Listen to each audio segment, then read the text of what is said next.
Hello बच्चों, ये video physics के इलेक्ट्रोस्टैटिक यूनिट फर्स्ट का सेकंड चैप्टर है। कल हमने इससे पहले किया था electric field intensity due to point charge in position vector form. देखो, हमने Coulomb's law position vector form में किया था। Same as it is electric field intensity हमें पोजीशन वेक्टर फॉर्म में फाइंड आउट करना है। अब देखो, वही पोजीशन वेक्टर होगा। Suppose O be the origin of rectangular coordinate x Y Z. वो की वो रेक्टेंगुलर कोऑर्डिनेट है।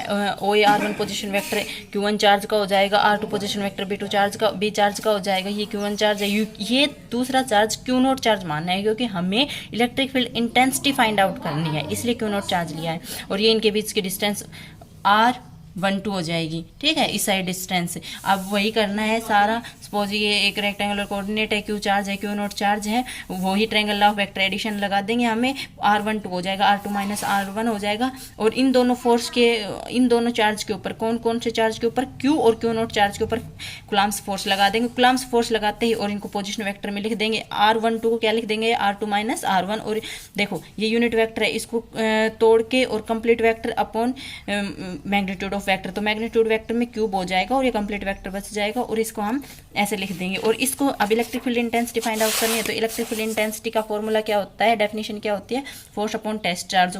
जो फोर्स हमने कूलम्ब्स लॉ की फाइंड आउट की है उसको टेस्ट चार्ज से डिवाइड कर देंगे। तो जैसे टेस्ट चार्ज से डिवाइड करेंगे, वो एक टेस्ट चार्ज कट जाएगा और इलेक्ट्रिक फील्ड इंटेंसिटी हमारी ये आ जाएगी। Electric field intensity due to group of point charge.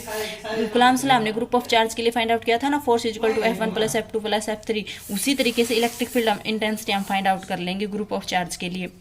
Group of charge ले लेंगे, पहले फोर्स निकाल लेंगे और उसको फिर Q0 चार्ज से डिवाइड कर देंगे, इलेक्ट्रिक फील्ड इंटेंसिटी आ जाएगी। लेकिन अब हमें डायरेक्ट इलेक्ट्रिक फील्ड इंटेंसिटी का फॉर्मूला फाइंड आउट है, पता है 1/4πε0 Q R2 minus R1 cube R2 minus R1। Electric field का फॉर्मूला अब हमें पता है। अब हम क्या करेंगे, अब बहुत से चार्ज हैं और Q0 के ऊपर कितनी इलेक्ट्रिक फील्ड इंटेंसिटी बन रही है वो हमें फाइंड आउट करना है। Suppose Q1 Q2 Q3 and Qn are the n point charge which are placed at the distance R1 R2। ये n पॉइंट चार्ज हैं जिनकी है इस डिस्टेंस पर ये रिप्रेजेंट है। The total electric field intensity on the given charge is equal to. अब देखो, इस चार्ज के ऊपर टोटल इलेक्ट्रिक फील्ड इंटेंसिटी कितनी है, vector sum of electric field intensity due to all other charge.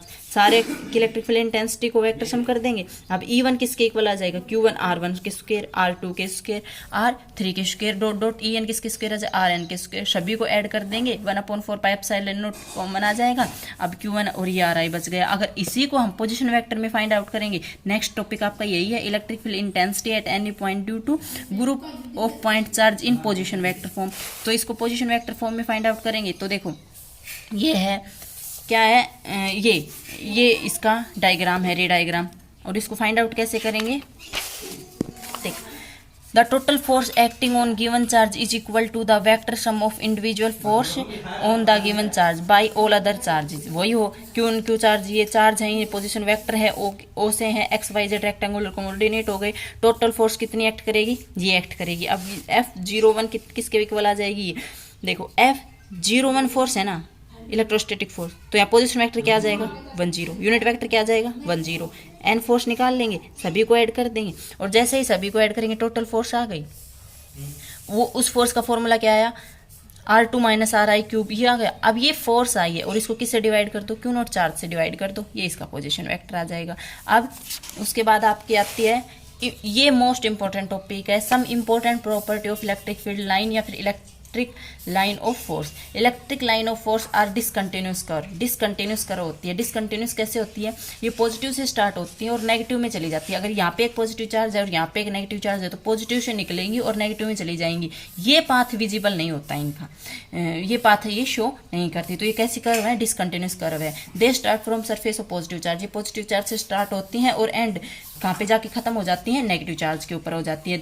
No two electric field of force can intersect to each other. ये question 2 number में आता भी है कि दो इलेक्ट्रिक फील्ड लाइन कभी भी एक दूसरे को क्रॉस नहीं करती। क्यों नहीं करती, क्योंकि देखो, इलेक्ट्रिक फील्ड की जो डायरेक्शन होती है वो कौन दिखाता है। मान लो ये एक लाइन है इलेक्ट्रिक फील्ड की, अगर हम इसके ऊपर एक टेंजेंट ड्रा करेंगे ना, तो वो डायरेक्शन देगा किसकी, इलेक्ट्रिक फील्ड की डायरेक्शन देगा। देखो, 2 इलेक्ट्रिक फील्ड लाइन थी, एक ऐसे ले ली, एक ऐसे ले ली, 2। अगर ये दोनों इंटरसेक्ट कर जाएंगी तो हम इसके ऊपर जब कॉमन टेंजेंट ड्रा करेंगे तो वो 2 डायरेक्शन दिखाएगा। और एक इलेक्ट्रिक फील्ड की, एक पॉइंट की 2 डायरेक्शन कभी भी नहीं हो सकती।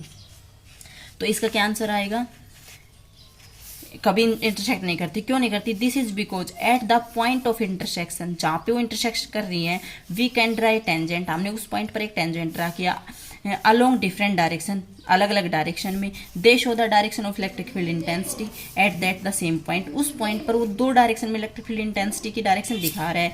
दिस इज नॉट पॉसिबल, जो कि ये पॉसिबल नहीं है। Hence two electric line of force can not intersect each other, ये जरूर याद कर लेना है आपको। Tangent to any point give the direction of electric field intensity at that point, किसी भी अगर इलेक्ट्रिक फील्ड लाइन के ऊपर अगर हम टेंजेंट ड्रा करेंगे तो जो टेंजेंट की डायरेक्शन होगी वही इलेक्ट्रिक फील्ड की डायरेक्शन होगी। और जो इलेक्ट्रिक फील्ड लाइन होती है वो हमेशा सरफेस के परपेंडिकुलर होती है, जो भी कंडक्टर होता है उसके सरफेस के परपेंडिकुलर होती है। They exact lateral pressure on the account of repulsion between like charge, जैसे कि दो लाइक चार्ज आ गए तो, और दोनों लाइक चार्ज में एक इलेक्ट्रिक फील्ड की लाइन ये हो गई और एक लाइन ये हो गई, तो ये दोनों एक दूसरे के ऊपर प्रेशर लगाएंगी और ज़्यादा से ज़्यादा स्पेस कवर करना, हटाना चाहेंगे कि हम ज़्यादा से ज़्यादा दूर रहें। They contact longitudinally on the account of attraction between unlike charges. और इसके आगे है नेक्स्ट टॉपिक आपका आता है, उससे पहले आप इलेक्ट्रिक फील्ड लाइन कैसे कैसे होती हैं वो डिस्कस कर लेते हैं। इलेक्ट्रिक फील्ड लाइन पॉजिटिव में कैसी होती हैं और नेगेटिव सरफेस पे कैसी होती हैं। तो पॉजिटिव सरफेस में अगर पॉजिटिव चार्ज होता है तो उससे निकलती हुई दिखाई देती हैं। अगर हम किसी भी इलेक्ट्रिक फील्ड लाइन के ऊपर एक टेंजेंट ड्रा करते हैं तो डायरेक्शन इलेक्ट्रिक फील्ड की डायरेक्शन होती है। नेगेटिव चार्ज में इलेक्ट्रिक फील्ड लाइन एंटर करती हैं, और मान लो दो पॉजिटिव चार्ज ले लिए, दोनों इनसे निकलेंगी तो उनकी दोनों की शेप कैसे हो जाएगी? देखो ये इस तरफ जानी चाहिए थी लेकिन इसने इसको इस तरफ पुश कर दिया और ये कैसे हो गई? ऐसे चली गई। अब दोनों नेगेटिव चार्ज हैं तो दोनों में एंटर करेंगे लेकिन एक दूसरे को रिपेल करेंगे। एक पॉजिटिव चार्ज है एक नेगेटिव चार्ज है तो देखो पॉजिटिव में निकलेंगे और नेगेटिव में एंटर कर देंगे। यूनिफॉर्म इलेक्ट्रिक फील्ड कैसे होता है? ऐसे स्ट्रेट लाइन में होता है। थिन शीट का यूनिफॉर्म इलेक्ट्रिक फील्ड कैसे, मान लो एक पतली सी थिन शीट ले ली, उसका इलेक्ट्रिक फील्ड कैसे होगा? इस डायरेक्शन में भी होगा और इस डायरेक्शन में भी होगा। अगर नेगेटिव है तो दोनों तरफ एंटर करता हुआ जाएगा। और जैसे कि एक पॉजिटिव प्लेट हो गई और एक नेगेटिव प्लेट हो गई तो ना इस साइड इलेक्ट्रिक फील्ड होगा ना इस साइड इलेक्ट्रिक फील्ड लाइन होंगी, सिर्फ बीच में लाइन होंगी। ओके बेटा, थैंक्स।